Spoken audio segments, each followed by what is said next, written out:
ট্রাম্পের উপস্থিতিতে সাংবাদিকদের নৈশভোজে হামলা, বন্দুকধারী আটক, বিশ্ব নেতাদের নিন্দা, দ্রুত বিচার নিশ্চিতের প্রতিশ্রুতি। মেধাবী শিক্ষার্থীদের দেশে ফেরাতে উদ্যোগ নেবে সরকার, বললেন শিক্ষামন্ত্রী। গবেষণার বরাদ্দ বাড়াতে কাজ করার তাগিদ। হামের উপসর্গ নিয়ে ঢাকা সহ 2 জেলায় 4 শিশুর মৃত্যু, হাসপাতালে বাড়তি রোগীর চাপ, হিমশিম অবস্থা চিকিৎসকদের। সাগররুনি হত্যার তদন্ত প্রতিবেদন ফের জমা দিতে ব্যর্থ টাস্ক ফোর্স, আরও 6 মাস সময় বেঁধে দিলেন হাইকোর্ট, জানালেন অ্যাটর্নি জেনারেল। যুক্তরাষ্ট্রে হিশামের বাসা থেকে মানবদেহের খণ্ডাংশ উদ্ধার, ডিএনএ পরীক্ষায় শিক্ষার্থী বৃষ্টির বলে শনাক্ত, মাদারীপুরের শোকের মাতম। এবং কাল শুরু নিউজিল্যান্ডের বিপক্ষে বাংলাদেশের টি-20 সিরিজ, চমক দেখাতে প্রস্তুত টাইগারদের নতুন পেস বোলিং জুটি। আমন্ত্রণ নিউজ 24 সংবাদে, সঙ্গে আছে আমি নাফিসা জামান। দেখছিলেন বিআরবি কেবল সংবাদ শিরোনাম, এবারে বিস্তারিত। প্রশাসনের হেফাজতে আছেন হোয়াইট হাউস, সংবাদদাতাদের নৈশভোজে হামলা চালানো বন্দুকধারী। অস্ত্র বহন ও আইন শৃঙ্খলা বাহিনীর উপর হামলা চালানোর অভিযোগে সোমবার তাকে আদালতে তোলা হবে।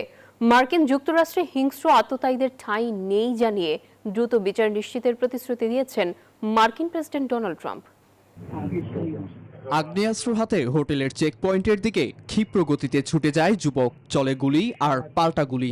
শেষে পাকড়াও হন 31 বছর বয়সী বন্দুকধারী কোল টমাস অ্যালেন। স্থানীয় সময় শনিবার হোয়াইট হাউস সংবাদদাতাদের নিয়ে আয়োজিত নৈশভোজে অংশ নেন মার্কিন প্রেসিডেন্ট ডোনাল্ড ট্রাম্প। এতে হামলার চেষ্টা হয়। হামলাকারী যুক্তরাষ্ট্রেরই ক্যালিফোর্নিয়ার লস অ্যাঞ্জেলেসের উপশহরের টেরেন্সের বাসিন্দা। আটকের পর তার বিরুদ্ধে আগ্নেয়াস্ত্র ব্যবহার ও সিক্রেট এজেন্ট কর্মকর্তার উপর হামলার অভিযোগ আনা হয়।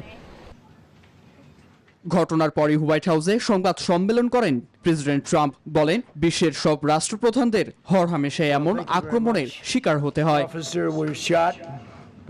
বন্দুকধারী নিরাপত্তা বাহিনীর হেফাজতে আছে, সে একটা উন্মাদ। তার সঙ্গে ইরানের সংশ্লিষ্টতা নেই। যুক্তরাষ্ট্রে এমন আততায়ীর স্থান নেই। 1981 সালে হোটেল হিলটনে তৎকালীন প্রেসিডেন্ট রোনাল্ড রিগানকে গুলি করা হয়, যদিও তিনি প্রাণে বেঁচে যান। ইতিহাসের এই পুনরাবৃত্তিতে আতঙ্কে সাধারণেরা। পরপর 3টি গুলির শব্দ শুনেছে। কি ঘটছে বোঝার আগেই দৌড়ে পালানোর চেষ্টা করেছে। এক মুহূর্তে পরিস্থিতি উত্তপ্ত হয়ে ওঠে। কেউ টেবিলের নিচে, কেউ এদিক সেদিকে পালানোর চেষ্টা করছে। এই পরিস্থিতি দীর্ঘমেয়াদী ছাপ ফেলবে। আইন শৃঙ্খলা বাহিনীর কর্মকর্তারা জানিয়েছেন, সন্দেহভাজন ব্যক্তির কাছে একটি শটগান, একটি হ্যান্ডগান ও একাধিক ছুরি পাওয়া গেছে। গুলি বিনিময়ের সময় এক সিক্রেট সার্ভিস সদস্য আহত হন। এছাড়া এফবিআই জানিয়েছে, জনসাধারণের জন্য কোনো তাৎক্ষণিক হুমকি নেই, তদন্ত অব্যাহত রয়েছে। নীরব দাস, নিউজ 24। মার্কিন প্রেসিডেন্ট ডোনাল্ড ট্রাম্পের উপর ঘটে যাওয়া হামলার ঘটনায় বিশ্বজুড়ে উঠেছে তীব্র নিন্দার ঝড়। রাজনৈতিক এই ভয়াবহ সহিংসতাকে অগণতান্ত্রিক আখ্যা দিয়ে কড়া প্রতিক্রিয়া জানিয়েছেন বিশ্বের বিভিন্ন দেশের রাষ্ট্রপ্রধানরা। ভারত, কানাডা, মেক্সিকো থেকে শুরু করে পাকিস্তান ও অস্ট্রেলিয়ার শীর্ষ নেতারা এই জঘন্য ঘটনার তীব্র সমালোচনা করেছেন। গণতন্ত্রে এমন সহিংসতার কোনো স্থান নেই বলে একমত প্রকাশ করেছেন তারা। ওয়াশিংটনে হামলায় মার্কিন প্রেসিডেন্ট ডোনাল্ড ট্রাম্প নিরাপদে থাকায় স্বস্তি জানিয়ে ভারতের প্রধানমন্ত্রী নরেন্দ্র মোদী ও কানাডার প্রধানমন্ত্রী মার্ক কার্নি বলেন, গণতন্ত্রে সহিংসতার কোনো জায়গা নেই। মেক্সিকোর প্রেসিডেন্ট ক্লডিয়া শেনবমের মতে, সহিংসতা কখনোই সমাধানের পথ নয়। ঘটনাটিতে গভীর শোক জানিয়েছেন পাকিস্তানের প্রধানমন্ত্রী শাহবাজ শরীফ। প্রেসিডেন্ট আসিফ আলী জারদারি একে জঘন্য সন্ত্রাসী কাজ আখ্যা দিয়েছেন। এছাড়া সিক্রেট সার্ভিসে দ্রুত পদক্ষেপের প্রশংসা করেছেন অস্ট্রেলিয়ার প্রধানমন্ত্রী অ্যান্থনি আলবানিস। শুধু তাই নয়, যুক্তরাজ্য এবং ভেনেজুয়েলার শীর্ষ নেতারাও এমন অগণতান্ত্রিক ঘটনার তীব্র নিন্দা জানিয়েছেন। বিশ্ব নেতাদের স্পষ্ট বার্তা, সভ্য সমাজে রাজনৈতিক সংঘাত কখনোই কাম্য নয়। নিবিড় আমিন, নিউজ 24। বিদেশে চলে যাওয়া মেধাবীদের দেশে ফেরাতে উদ্যোগ নেবে সরকার, এমনটাই জানিয়েছেন শিক্ষামন্ত্রী এহসানুল হক মিলন। রোববার রাজধানীর আগারগাঁওয়ে ইউজিসিতে বিশ্ব মেধা সত্য দিবসের অনুষ্ঠানে তিনি এই কথা বলেন। গবেষণায় বরাদ্দ বাড়াতে বিশ্ববিদ্যালয় ও মন্ত্রণালয় একযোগে কাজ করবে বলেও জানান শিক্ষামন্ত্রী। ডিসেম্বরে এইচএসসি পরীক্ষা শেষে জানুয়ারি থেকে যেন শিক্ষার্থীরা বিশ্ববিদ্যালয়ের নতুন ক্লাস শুরু করতে পারে, সেই বিষয়ে কাজ শুরু করবে শিক্ষা মন্ত্রণালয়। প্রশ্নপত্র ফাঁসের বিষয়ে গুজব ছড়ানোর আগে যাচাই করে নেওয়ার পরামর্শ দেন তিনি।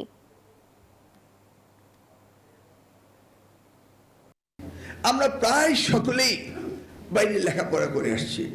আমরা যখন বাইরের ইউনিভার্সিটিগুলি দেখি কিভাবে এগুলি ডেভেলপ করছে, আমরা কি সেই আদলে এগুলি আমরা করতে পারি না? আমি দায়িত্ব পেয়েছি আপনাদের সহযোগিতা করার জন্য। এই দায়িত্ব আমি পূর্ণাঙ্গভাবে পালন করার চেষ্টা করছি এবং করব, এটা আপনাদের নিশ্চয়ই বিশ্বাস। দেশজুড়ে বাড়ছে হামি আক্রান্ত রোগীর সংখ্যা। প্রতিদিনই হাসপাতালে ভর্তি হচ্ছে নতুন রোগী। আজও হামের উপসর্গ নিয়ে ঢাকা সহ 2 জেলায় 4 শিশুর মৃত্যু হয়েছে। চিকিৎসকরা বলছেন, অসুস্থ শিশুদের হাসপাতালে আনতে দেরি করার কারণে মৃত্যুর হার বাড়ছে। জ্বর হলেই শিশুকে আইসোলেশনে রাখতে হবে, ভর্তি করতে হবে হাসপাতালে। 7 মাসের শিশু আব্দুর রহমান শরীর জুড়ে লালচে দাগ দেখে মা অন্তরা আক্তার ভেবেছিলেন সাধারণ অ্যালার্জি। শুরুতেই দেননি গুরুত্ব, তবে সেই অবহেলায় যেন কাল হয়ে দাঁড়ালো। লালাচে দাগ থেকে হাম, আর সেখান থেকে রক্তে ইনফেকশন হয়ে এখন ধরা পড়েছে নিউমোনিয়া। ব্রাহ্মণবাড়িয়া থেকে আসা এই শিশু এখন লড়ছে মৃত্যুর সাথে। হাম হয়েছে আজকে 15 দিন ধরে, মানে ওনার অবস্থা খারাপ, তো আমরা নেই না ডাক্তারের কাছে। আমরা কই এমনি চুলকারি মনে করছি, আমরা যাই না এই হাম যে এত খারাপ। ডাক্তার বলছে এখানে রাখতে পারবে না, ও ঢাকা মেডিকেল নিয়ে যেতে পারে। এখানে ও হাম ছিল, হাম নিয়ে কিছু কমছে, ওর রক্ত ইনফেকশন হয়ে গেছে, এই নিউমোনিয়া হয়ে গেছে, আমাদের ঢাকা মেডিকেল নিয়ে ভর্তি করাইতে।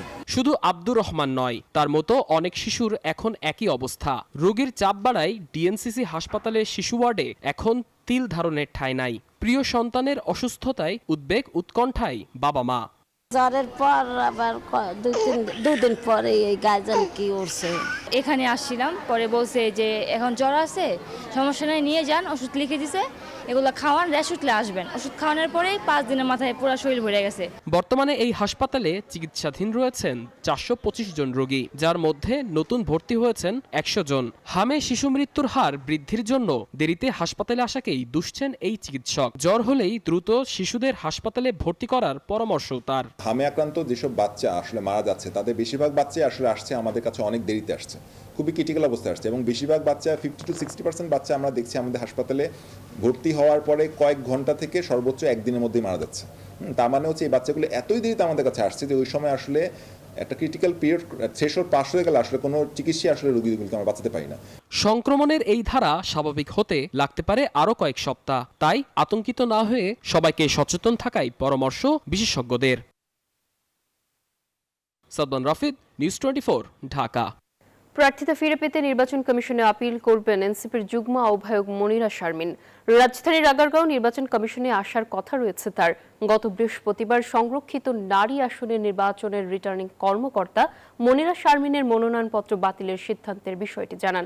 সরকারি চাকরি ছেড়ে আসার 3 বছর পূর্ণ না হওয়ায় তার মনোনয়ন বাতিল করে ইসি। পাশাপাশি বিকেল 3টায় ইউরোপীয় ইউনিয়নের একটি প্রতিনিধি দল আসবে নির্বাচন কমিশনে।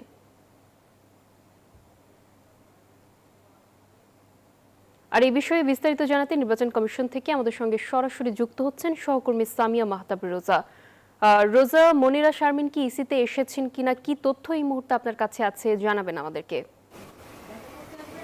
নাফিস, আমি এখন আছি আগারগাঁও নির্বাচন কমিশন ভবনে এবং আজ ঠিক দুপুর 2টায় মনিরা শারমিনের আসার কথা আছে, তবে তিনি এখনও আসেনি। এবং আপনাকে একটি কথা জানিয়ে রাখি যে গত বৃহস্পতিবার মনোনয়নপত্র যাচাই বাছাইয়ের কাজ শেষ হয়েছে এবং যাচাই বাছাই হলো বিএনপি থেকে যে কয়জন মনোনয়নপত্রের জন্য দাখিল করেছে প্রত্যেকেরই মনোনয়নপত্র গৃহীত হয়েছে এবং এর বাইরে তার আগের দিন বিএনপি এবং 11 দলীয় জোটের যে মনোনয়নপত্র যাচাই বাছাই হয়েছিল তার মধ্যে একজনের মনোনয়নপত্র বাতিল বা স্থগিত করেছিলেন নির্বাচন কমিশন। তিনি ছিলেন মনিরা শারমিন এবং তাকে তার পরের দিন অর্থাৎ বৃহস্পতিবার 12টা পর্যন্ত সময় দেওয়া হয়েছিল কাগজপত্র জমা দেওয়ার জন্য এবং তারপরে কমিশন থেকে জানানো হয় যে তার মনোনয়নপত্র বাতিল হয়েছে এবং এই যে বিষয়টি তিনি মেনে নেননি। তিনি তার আইনজীবী নিয়ে এসেছিলেন কমিশনের সাথে কথা বলেছেন এবং তিনি তখন জানিয়েছিলেন যে তিনি এ বিষয়ে আপিল করবেন এবং তার সূত্র ধরেই আজকে তার এখানে আসার কথা ছিল। এবং এর পাশাপাশি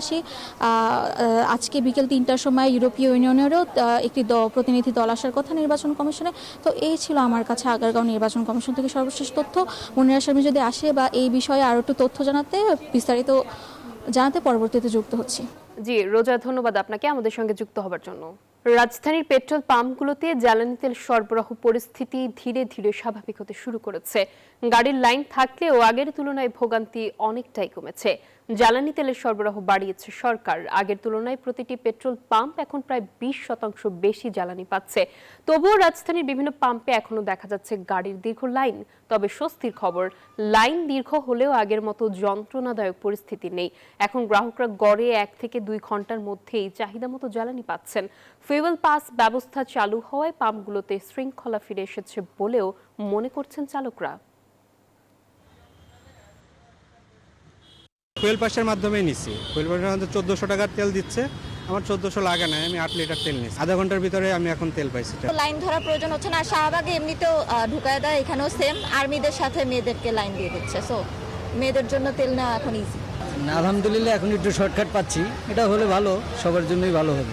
দর্শক, এ বিষয়ে আরো জানাতে বিস্তারিত যুক্ত হচ্ছেন আমাদের সহকর্মী রাশেদ রায়হান। যাব রাজধানীর পরিবাগে, সেখানে রয়েছেন তিনি। রাশেদ, সরবরাহ বাড়ার পর কি ভোগান্তি কিছুটা কমেছে কিনা, আর ফিলিং স্টেশনে এখন গ্রাহকদের ভিড়ই বা আপনি কেমন দেখতে পাচ্ছেন, জানাবেন আমাদেরকে। ভোগান্তি কমেছে এবং ভোগান্তিও বেড়েছে। কমেছে এই অর্থে দীর্ঘ লাইন নেই, অল্প সময়ের মধ্যে সবাই তেল পাচ্ছে, এবং বেড়েছে এই অর্থে যেহেতু ফুয়েল পাসের মাধ্যমে যারা বাইক রাইডার রয়েছে তাদেরকে তেল নিতে হয়।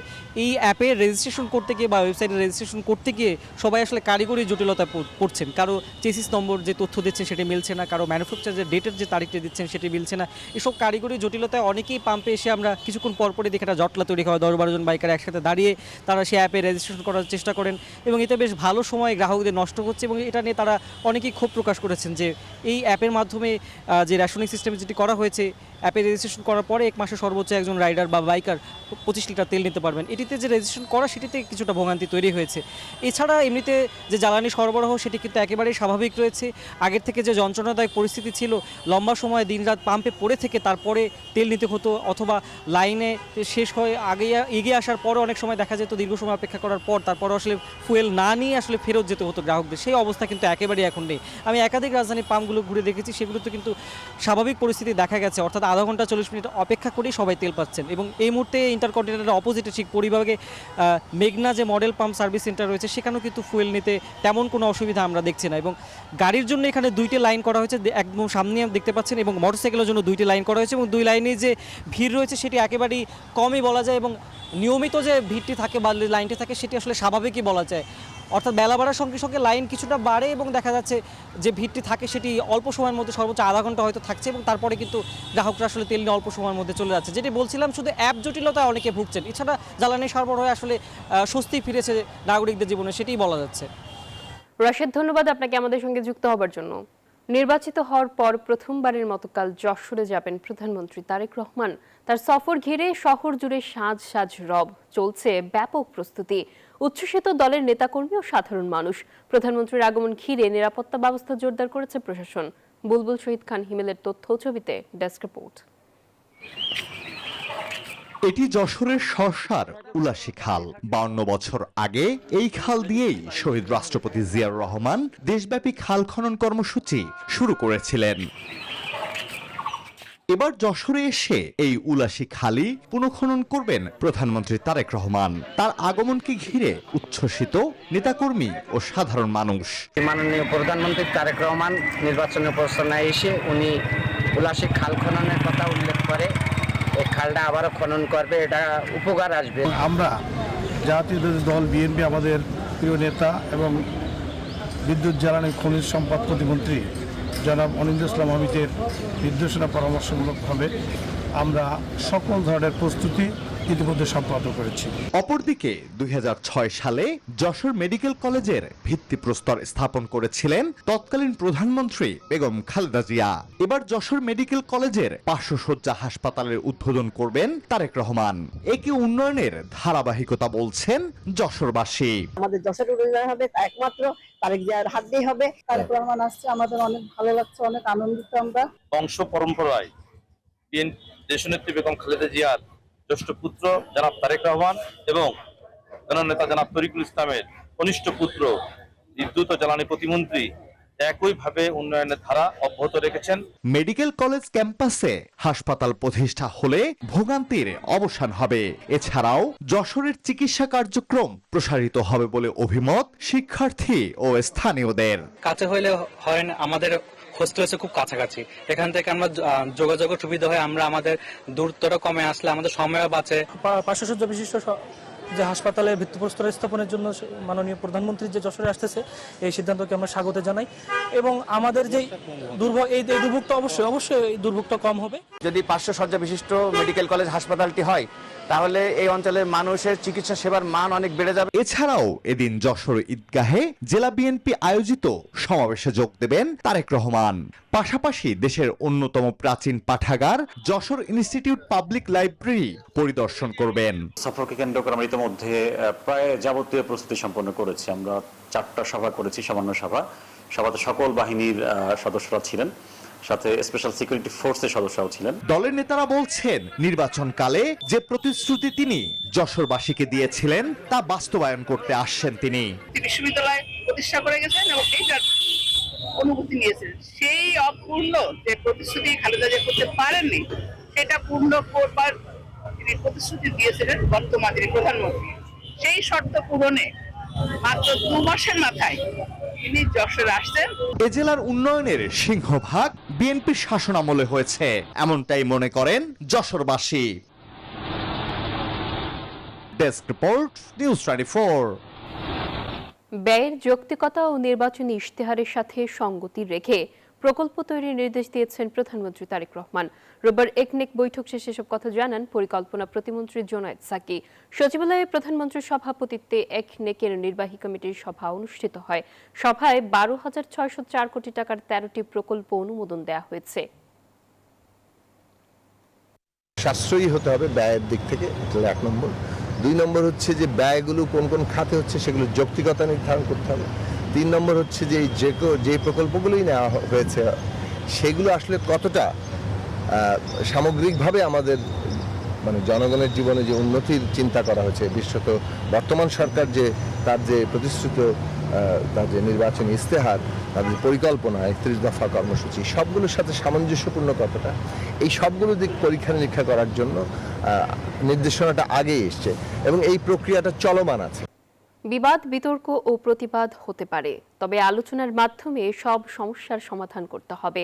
তবেই তো স্বাধীনতা, সার্বভৌমত্ব ও গণতন্ত্র রক্ষা হবে বলে জানিয়েছেন প্রধানমন্ত্রীর রাজনৈতিক উপদেষ্টা ও বিএনপির সিনিয়র যুগ্ম মহাসচিব রুহুল কবির রিজভী। রোববার জাতীয়তাবাদী মুক্তিযুদ্ধ প্রজন্মের নতুন কমিটির পক্ষ থেকে শহীদ রাষ্ট্রপতি জিয়াউর রহমান ও সাবেক প্রধানমন্ত্রী বেগম খালেদা জিয়ার সমাধিতে শ্রদ্ধা নিবেদন শেষে তিনি এই কথা বলেন। তিনি বলেন, মুক্তিযুদ্ধকে কৌশলে ভুলিয়ে দেওয়ার চেষ্টা সফল হবে না। এ সময় আর যেন কোনো রোগে শিশু মৃত্যুর ঘটনা না ঘটে সে ব্যাপারে মন্ত্রীদের সতর্ক থাকার আহ্বান জানান তিনি।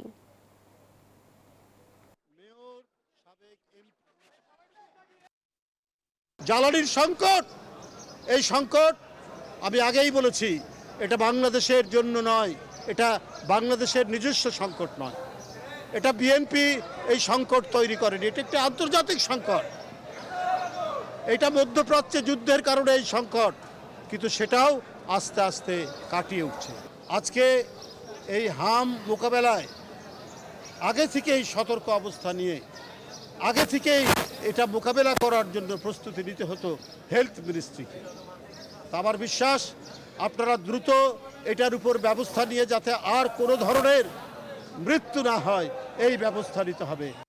সাংবাদিক দম্পতি সাগর রুনি হত্যা মামলায় ফের তদন্ত প্রতিবেদন দিতে ব্যর্থ উচ্চ পর্যায়ের টাস্কফোর্স, তাই সময় দেয়া হলো আরও 6 মাস। রবিবার হাইকোর্টে অগ্রগতি প্রতিবেদন জমা পড়েছে। অ্যাটর্নি জেনারেল জানান, আলামতের কিছুই সংগ্রহ করতে পারেনি তদন্ত কমিটি। এদিকে রিটকারী আইনজীবী জানান, প্রতিবেদন না দিতে পারলে তদন্তকারীদের বিরুদ্ধে বিভাগীয় ব্যবস্থার আবেদন করবেন। আওয়ামী লীগ সরকারের আমলে সাংবাদিক দম্পতি সাগর সারওয়ার ও মেহরুন রুনি হত্যাকাণ্ডের আশার আলো দেখেনি পরিবার। অন্তর্বর্তী সরকারের আমলে ঘটনার রহস্য উদ্ঘাটনে উচ্চ পর্যায়ের টাস্কফোর্স গঠনের নির্দেশ দেন হাইকোর্ট। সেই টাস্কফোর্সকেও 2 বার 6 মাস করে সময় দেওয়া হয়, তাতেও খোলেনি জট। অবশেষে সময় দেওয়া হলো আরও 6 মাস। হাইকোর্টে জমা দেওয়া হয়েছে টাস্কফোর্সের করা তদন্তের অগ্রগতি প্রতিবেদন। সেখান থেকে জানা যাচ্ছে আগের কোনো নথি উদ্ধার করা যায়নি। অ্যাটর্নি জেনারেল বলছেন আগের 2 দফা তদন্তে ব্যর্থ হয়েছে কমিটি। টাস্ক ফোর্সের কাছে হত্যাকাণ্ডের প্রাথমিক তথ্য উপাত্ত না থাকায় তদন্তের সময় লাগবে আরো। টাস্ক ফোর্সের কাছে তো মেটেরিয়াল থাকতে হবে। এই টাস্ক ফোর্সের জন্ম তো 2024 সালে, ঘটনার 12 বছর পরে। এই 12 বছরের মধ্যে ঘটনার সঙ্গে সম্পৃক্ত ব্যক্তি, আলামত, ঘটনাস্থল সমস্ত কিছু এরা তো উত্তরাধিকার সূত্রে পায় নাই। এরা যদি কোনো কারণে during continuation of the investigation যদি পেত, তাহলে আপনি তাদেরকে স্ট্রেট হয়ে আমরা বলতে পারতাম যে আপনাদের এখানে ব্যর্থতা এবং ল্যাচেসটা কোথায়। আলোচিত মামলাটিতে একাধিক সাংবাদিককে জিজ্ঞাসাবাদ করেছে টাস্ক ফোর্স। গ্রেপ্তার হয়ে জেলে আছেন 7 জন। রিটকারী আইনজীবী জানান, এত বছর পরে এসেও তদন্ত প্রতিবেদন সম্পন্ন না হওয়া অগ্রহণযোগ্য। একটা ক্রিমিনাল ইনভেস্টিগেশন র্যাব করবে, ইনভেস্টিগেশন করবে তো সিআইডি অথবা পিবিআই। ওখান থেকে এখন এসে আমাদেরকে বলছেন যে অনেক এভিডেন্সেই তারা রিলেট করতে পারছেন না। কেন পারছেন না? দীর্ঘ সময়ের কারণে, সময় চলে গেছে, এখন আর রিলেট করতে পারেন না। আমরা নেগলিজেন্স যদি থাকে তাহলে we will file an application against them to take departmental proceeding against the concern police officer. 2012 সালের 11 ফেব্রুয়ারি রাজধানীর পশ্চিম রাজাবাজারে নিজ বাসায় খুন হন সাংবাদিক দম্পতি সাগর ও রুনি। এই হত্যাকাণ্ডের তদন্ত প্রতিবেদন দাখিলের সময় নিম্ন আদালত এ পর্যন্ত 125 বার পিছিয়েছেন। একাধিক তদন্ত সংস্থা কোনো কুলকিনারা করতে না পারায় মাঝখানে নিষ্ফলা কেটে গেছে দীর্ঘ 13টি বছর। মাহমুদ হাসান, নিউজ 24, ঢাকা। সরকারি প্রাথমিক বিদ্যালয়ের সহকারী শিক্ষক পদে চূড়ান্ত সুপারিশ প্রাপ্তরা নিয়োগের দাবিতে শাহবাগে জাতীয় জাদুঘরের সামনে অবস্থান নিয়েছেন। রোববার সকাল 10টার দিকে শাহবাগে মিছিল শুরু করেন তারা। মিছিল নিয়ে সড়কের ওপর যেতে চাইলে বাধা দেয় পুলিশ। বাধা পেয়ে শাহবাগে জাদুঘরের সামনে অবস্থান নেন তারা। অভিযোগ করেন, সকল প্রক্রিয়া শেষ হওয়ার পরও প্রায় 2.5 মাস ধরে নিয়োগ আটকে রাখা হয়েছে। ইতোমধ্যে আন্দোলনকারীদের 5 সদস্যের একটি দল আলোচনার জন্য সচিবালয়ে গিয়েছেন। দাবি না মানা পর্যন্ত আন্দোলন চলবে বলেও হুঁশিয়ারি দেন তারা। আমাদের চূড়ান্তভাবে উত্তীর্ণ হওয়ার পর মেডিকেল টেস্ট, ডোপ টেস্ট, অন্যান্য কাগজপত্র প্রদান, পরিস্থিতি প্রতিপাদন এবং পুলিশ ভেরিফিকেশন সম্পন্ন হওয়ার পরও আমরা নিয়োগপত্র হাতে পাইনি। 2.5 মাস পরে 3 মাসের মতো চলতেছে, কিন্তু আমাদের এখনো নিয়োগপত্র দেওয়া হচ্ছে না এবং সুনির্দিষ্ট কোনো দিক নির্দেশনাও দেওয়া হচ্ছে না। উপরের মহল থেকে আমাদের ভালোভাবে কনফার্ম করতেছে না যে আমাদের কবে দিবে নিয়োগপত্রটা বা কতদিন আমাদের ওয়েট করতে হবে। আমাদের দাবি একটাই, দ্রুত নিয়োগপত্র আমরা হাতে চাই। এ বিষয়ে সবশেষ তথ্য জানাতে শাহবাগ থেকে যুক্ত হচ্ছেন আমাদের সহকর্মী বদরুল আলম শাওন। সরাসরি যুক্ত হচ্ছি তার সঙ্গে। শাওন, সকাল থেকেই শিক্ষকরা আন্দোলনে আছেন বলে জানতে পেরেছে, এখন কি অবস্থা সেখানে, সবশেষ কি খবর আপনার কাছে আছে জানাবেন আমাদেরকে।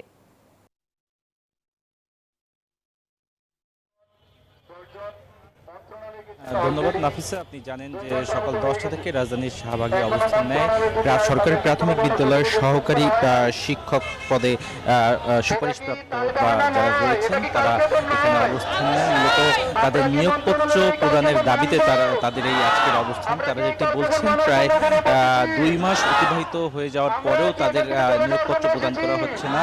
চলতি বছরের জানুয়ারি মাসে সহকারী শিক্ষক পদে পরীক্ষা শেষ হওয়ার পরে সরকারি চাকরির সকল প্রক্রিয়া সম্পন্ন হওয়ার পরও তাদের নিয়োগপত্র প্রদান করা হচ্ছে না বলে তারা অভিযোগ করছেন এবং তারা বলছেন যে মোট 14,384 জন সুপারিশপ্রাপ্ত হয়েছিলেন। এবার এই যে বিপুল সংখ্যক যারা সুপারিশপ্রাপ্ত হয়েছে তাদেরকে এখনো কোনো ধরনের আশ্বাস তো দূরের কথা, কোনো ধরনের তারা সরকারের পক্ষ থেকে তারা কোনো ধরনের নির্দেশনা পাচ্ছেন না। তাদের কবে থেকে আসলে তাদের নিয়োগ প্রদান করা হবে সেই বিষয়টি নিয়ে এই দাবিতেই কিন্তু তারা এই যে শাহবাগে অবস্থান নিয়েছেন। ইতিমধ্যে তাদের 5 সদস্যের একটি প্রতিনিধি দল শিক্ষা মন্ত্রণালয়ে গিয়েছেন।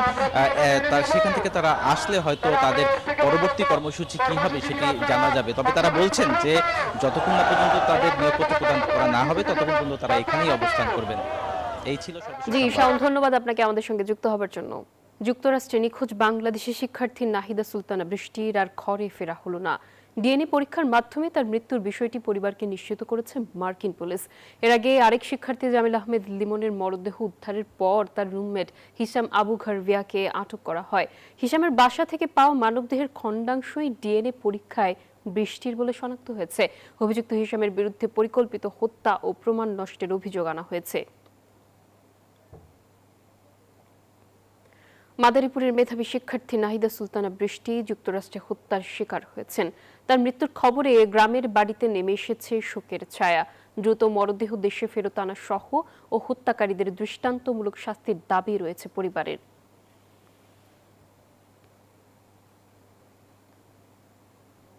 এবার ইরান ইসরায়েল যুদ্ধ প্রসঙ্গ।